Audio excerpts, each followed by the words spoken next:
This is the Lone Crater YouTube. We hope this video helps. You start by isolating the unit. Cut electrical power at the breaker or shut the gas supply, and make sure the pilot is out of gas. Once power is off, close the cold water inlet and open a hot tap at a sink to drop pressure and avoid siphoning. Next, attach a hose to the drain valve and run it to a safe drain or bucket. This moves the hot water away. These steps protect you and prepare the tank for safe draining and removal. With the hose draining, stay patient as the tank empties. Hot water can take time and contains sediment, so you may need to flush until clear. Once drained, disconnect the cold and hot water lines.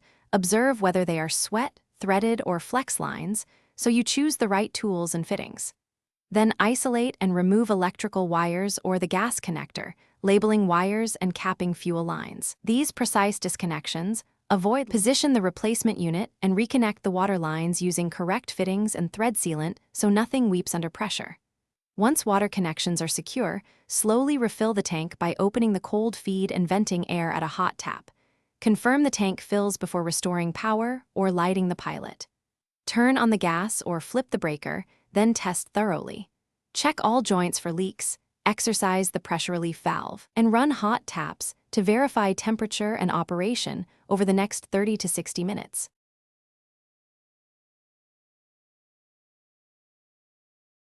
Thanks for watching.